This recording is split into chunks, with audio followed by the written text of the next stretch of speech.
فرماتی ہیں کہ میں نے عجب بات دیکھی کہ نبی علیہ الصلوۃ والسلام جب شکم میں تھے تو کبھی بوجھ محسوس نہیں ہوا، کنوؤں کے پاس جاتی تھی تو پانی اوپر آ جاتا تھا۔ فرماتی ہے کہ جب میں چلتی تھی بعض اوقات تو مجھے درخت اور پتے سلام کرتے تھے، مجھے سمجھ نہیں آتی تھی یہ کیا حیرت۔ فرماتی ہے کہ ایسی حیرت انگیز چیزیں میں نے دیکھی ہیں کہ اگر میں دنیا والوں کو بتاؤں تو یہ شاید یقین نہ کرے۔ حضرت شیمہ نے فرمایا تھا اپنی والدہ سے، دائی حلیمہ سے، کہنے لگی اماں جی جس دن میں بھائی محمد صلی اللہ علیہ وسلم کو ساتھ میں لے کے جاتی ہوں نا، میری کوئی جانور ادھر ادھر نہیں جاتے، یہ سب ان کے قریب رہتے ہیں اور جلدی سے گھاس چر لیتے ہیں، اور میں ایک درخت کے نیچے بیٹھتی ہوں، اس چاند سے مکھڑے کو دیکھتی ہوں، میں بھی ان کو دیکھ کے خوش ہوتی رہتی ہوں، میرے جانور بھی ان کی زیارت کر کے خوش ہوتے رہتے ہیں۔ اللہ اکبر۔ پیارے نبی خاتم النبیین حضرت محمد مصطفیٰ صلی اللہ تعالی علیہ وسلم کی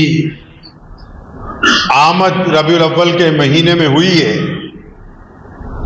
اور اسی مہینے میں ہمارے نبی علیہ الصلوۃ والسلام نے اس دنیا سے پردہ بھی فرمایا۔ یہ مہینہ نبی علیہ الصلوۃ والسلام کے اعلیٰ ترین اخلاق، پیارے نبی علیہ الصلوۃ والسلام کی سیرت پاک، نبی علیہ الصلوۃ والسلام کے طریقہ کار، نبی علیہ الصلوۃ والسلام کے حسن و جمال، نبی علیہ الصلوۃ والسلام کی حکمت، نبی علیہ الصلوۃ والسلام کے عدل اور انصاف، نبی علیہ الصلوۃ والسلام کے پیار اور محبت، نبی علیہ الصلوۃ والسلام کے سلوک اور طریقت، وہ تمام چیزیں جو ہمارے نبی علیہ الصلوۃ والسلام نے اس دنیا کو عطا فرمائی، صرف مسلمانوں کو نہیں، جو نبی علیہ الصلوۃ والسلام نے اس پوری کائنات کو عطا فرمائی، ان کا ذکر جو ہے وہ سب سے زیادہ اگر ہونا چاہیے تو اس باعزت مہینے میں ہونا چاہیے جس مہینے میں نبی علیہ الصلوۃ والسلام اس دنیا کے اندر تشریف لے کے آئے ہیں۔ پیارے نبی علیہ الصلوۃ والسلام کی والدہ محترمہ سیدہ آمنہ، بہت سارے لوگ آج اپنے اپنے انداز سے نبی علیہ الصلوۃ والسلام کو یاد کریں گے، نبی علیہ الصلوۃ والسلام کی گفتگو کریں گے، لیکن اس کے درمیان وہ شاید ایک دوسرے کے اوپر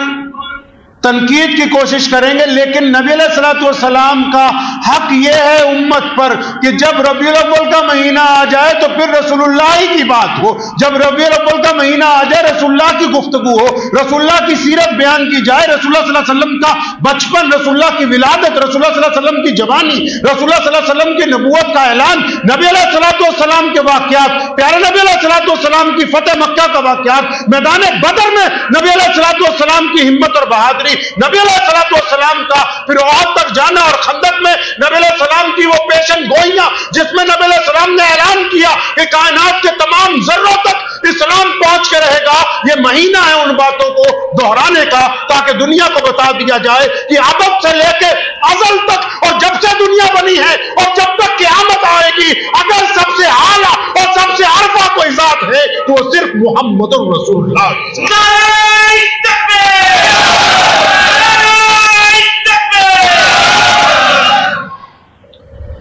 مورخین لکھتے ہیں کہ پیارے نبی علیہ الصلوۃ والسلام کے جو ابو جان تھے حضرت عبداللہ، بڑے حسین تھے۔ پیارے نبی علیہ الصلوۃ والسلام کے والد محترم بڑے اعلیٰ کردار کے مالک تھے، ان کی چال، ان کا قد و کاٹ، اور ظاہر سی بات ہے جس ذات کی پیشانی میں خاتم النبیین علیہ الصلوۃ والسلام کا نور ہے وہ ذات کیسی ہوگی؟ کتنے گھرانوں نے ان کو پیغام بھیجا کہ ہم چاہتے ہیں کہ ہماری بیٹی سے آپ کا نکاح ہو جائے، لیکن اللہ تبارک و تعالیٰ نے یہ جو عزت والا مقام تھا، اللہ تبارک و تعالیٰ نے جو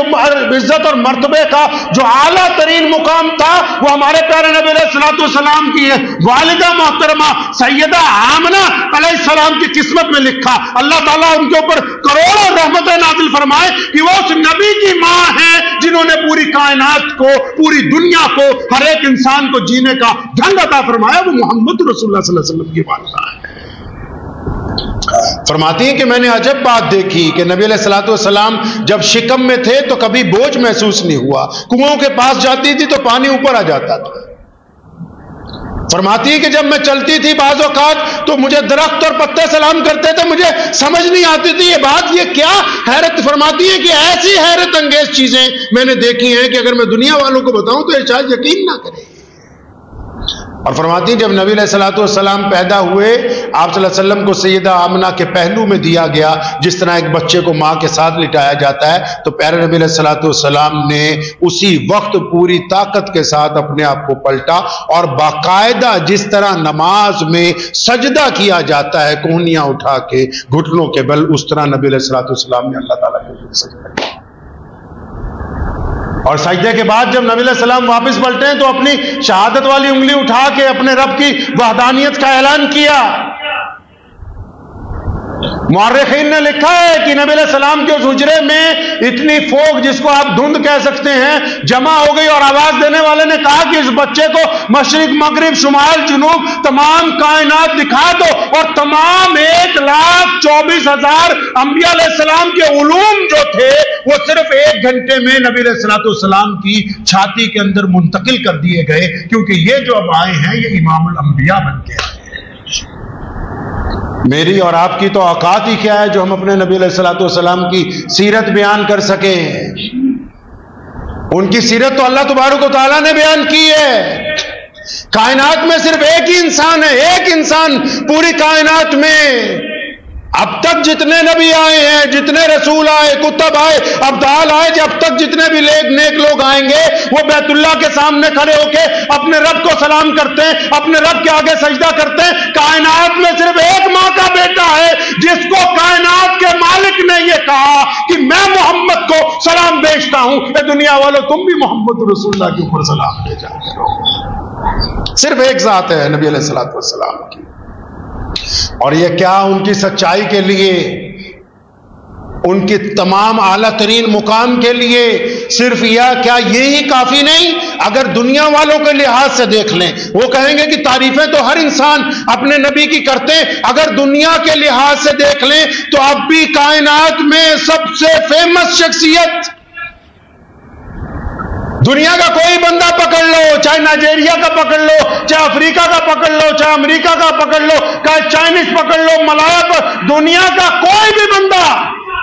اس کی زبان کون سی ہے، اس کا لب و لہجہ کون سا ہے، وہ کس ملک میں رہتا ہے، اس کی کھال کیسی ہے، اس کی چمڑی کس رنگ کی ہے، وہ کیا کھاتا ہے کیا پیتا ہے، اگر کائنات میں وہ کسی مذہبی رہنما کو جانتا ہے جو اس کے مذہب کے علاوہ دوسرے مذہب سے تعلق رکھتا ہے، تو پوری کائنات اس بات کو آج جانتی ہے کہ کائنات میں ہر ایک بندہ اپنے مذہب کے علاوہ اگر کسی دوسری ذات کو جانتا ہے تو ہمارے نبی محمد رسول اللہ صلی اللہ علیہ وسلم کے ساتھ ہے۔ کوئی ایک ملک، کوئی ایسی ایک ریاست، کوئی ایک زبان، کوئی ایک خطہ، کوئی ایک خون، دنیا کی کوئی ایسی زمین جہاں تھوڑے یا زیادہ نبی علیہ السلام کی حقانیت کی یہ زندہ دلیل ہے کہ دنیا کے ہر رنگ اور نسل میں کلمہ لا الہ الا اللہ محمد رسول اللہ صلی اللہ علیہ وسلم پڑھنے والے لوگ آج موجود ہیں۔ اور مسلمانوں، یہ جو دین ہم تک پہنچا ہے، یہ جو پوری کائنات میں آج اسلام سب سے بڑا مذہب بنا ہے، اگر اس کی بنیاد کی بات کریں گے، اگر محمد رسول اللہ صلی اللہ علیہ وسلم کے بچپن کی بات کریں گے، نبی علیہ السلام کی جوانی کی بات کریں گے، نبی علیہ السلام کی زندگی کی بات کریں گے، تو جو دکھ اور جو تکلیفیں اور جو مصائب نبی علیہ السلام نے اس امت کے لیے اٹھائے ہیں، آج تک اتنے دکھ اور تکلیفیں کسی اور نے برداشت نہیں۔ اندازہ لگاؤ کہ پیدائش سے قبل، پیدائش سے 3-4 مہینے قبل پیارے محمد صلی اللہ علیہ وسلم کے ابو جان کا انتقال ہو جاتا ہے، اور پھر نبی علیہ السلام جب پیدا ہوتے ہیں، نبی علیہ السلام ابھی بچپن میں ہیں، چھوٹے ہیں، صرف 5-6 سال کی عمر ہے، تو پیارے محمد صلی اللہ علیہ وسلم کی والدہ کا انتقال ہو جاتا ہے۔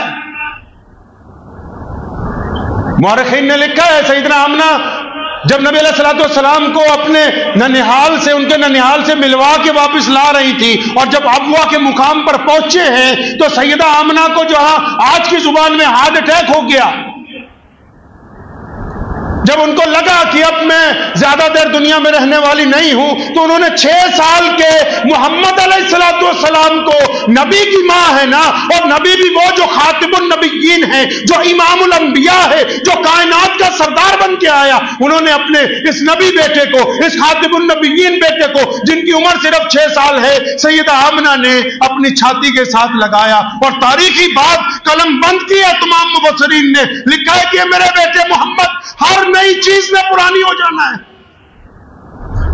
اندازہ لگائیے سیدنا آمنہ کے ان لفظوں پر غور کیجئے، کیا فرمایا؟ فرمایا میرے بیٹے محمد ہر نئی چیز نے پرانی ہو جانا ہے، لیکن میں جانتی ہوں کہ میرا نام قیامت تک زندہ رہے گا۔ کیوں؟ کیونکہ میں تیرے جیسا پیارا بیٹا چھوڑ کر جا رہی ہوں،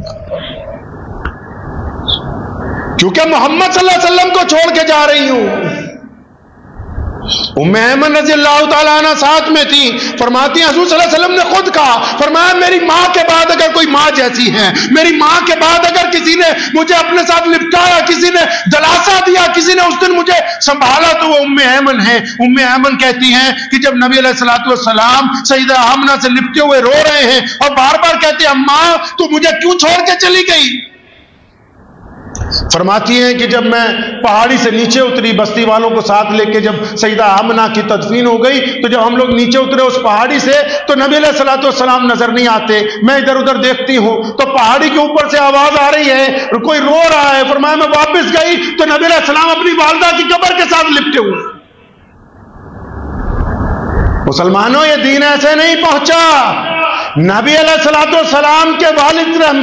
انتقال ہوا، والدہ کا انتقال ہوا، ام ایمن نے سنبھالا، ان کا پھر انتقال ہو گیا، عبد المطلب نے سنبھالا، ان کا انتقال ہو گیا، چچا نے سنبھالا، ان کا انتقال ہو گیا، پہلی زوجہ نے ساتھ دیا، ان کا انتقال ہو گیا، تین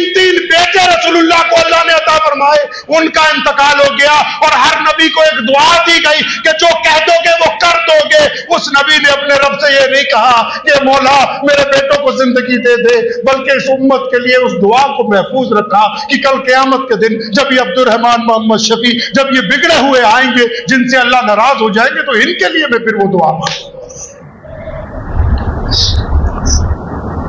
فتح مکہ کے موقع پر ام ہانی کے گھر پہ یہی بات تو نبی علیہ السلام نے فرمائی ہے۔ حضرت ہانی کو یہی کہا رضی اللہ تعالیٰ عنہ کا، آپ کی چچا زاد بہن ہے، فرمانے لگے بہنا آج کی رات سونا نہیں ہے، اب تو مجھے تو بتانا، تو نے میرے ابا سیدنا عبداللہ کو دیکھ رکھا تھا، بتا میں نے اپنے باپ کو نہیں دیکھا، تو نے میرے والد کو دیکھا تھا، بتا میرے والد کیسے تھے۔ محمد رسول اللہ صلی اللہ علیہ وسلم نے اپنی ماں کا ذکر اس رات کو کیا ہے۔ ماں کے لفظ سے، ماں کے درجے سے اتنا پیار تھا نبی علیہ السلام کو۔ ام اسد کا جس دن انتقال ہوتا ہے، سیدنا مولا علی رضی اللہ تعالیٰ عنہ کی والدہ کا انتقال ہوتا ہے، وہ بھی نبی علیہ السلام کو پالنے والی ماؤں میں شریک ہے۔ قبر کھودی گئی ہے، پہلا واقعہ کائنات کا۔ نبی علیہ السلام بہت سارے جنازوں میں گئے ہیں، بہت ساری قبروں پہ گئے ہیں، لیکن جس دن ام اسد کی قبر کھودی گئی، نبی علیہ السلام رنجیدہ تھے، آنسو جاری تھے، قبرستان پہنچے جنازے سے پہلے، قبر کو تیار کیا۔ صحابہ نے کہا یا رسول اللہ بالکل صاف ستھری تیار کر دی۔ فرمایا نہیں مجھے تسلی رہی ہے۔ آپ صلی اللہ علیہ وسلم اس قبر میں اترے، لیٹ کر دیکھا کہ ایک ہی طرح تیار کی گئی کہ نہیں کی گئی، کیونکہ نبی علیہ السلام نے فرمایا یہ صرف علی کی والدہ نہیں تھی، یہ میری بھی والدہ تھی۔ پیارے محمد صلی اللہ علیہ وسلم پیدا ہوتے ہیں، اللہ تبارک و تعالیٰ نے کائنات کو رحمتوں کا اعلان کر دیا۔ نبی علیہ السلام کی پیدائش کے ساتھ اللہ تبارک و تعالیٰ نے کائنات میں سے غلامی کے سلسلے کو ختم کیا، ظلم کو ختم کیا۔ دائی حلیمہ فرماتی ہیں رضی اللہ تعالیٰ عنہ کہ میں مکے پہنچی، نبی علیہ السلام چھوٹے سے تھے اور میں دائیوں میں سب سے پیچھے تھی۔ عرب میں رواج تھا کہ جب بڑے لوگوں کے یہاں بچے پیدا ہوتے تھے نا، دائیاں آتی تھی، ان بچوں کو اپنے گھروں میں لے جاتی تھی کہ ہم ان کو دودھ پلا کے پالیں گی پوسے گی۔ کہتے لگی کہ میری ڈاچی جو تھی، میری اونٹنی، وہ بڈھی تھی اور باقی جو دائیاں ہیں وہ سب سے آگے آگے نکل گئیں اور انہوں نے جا کے بڑے بڑے امیر لوگوں کے بچوں کو لے لیا۔ فرمایا میں دیر سے پہنچی اور پتہ لگا کہ یہاں پہ ایک یتیم بھی ہے، وہ سیدہ آمنہ کا لال ہے، عبد المطلب کا پوتا ہے۔ وہاں پہنچ گئی، فرمایا مجھے یہ دے دو، میں اسے دودھ پلاؤں گی، میں لے جاؤں گی۔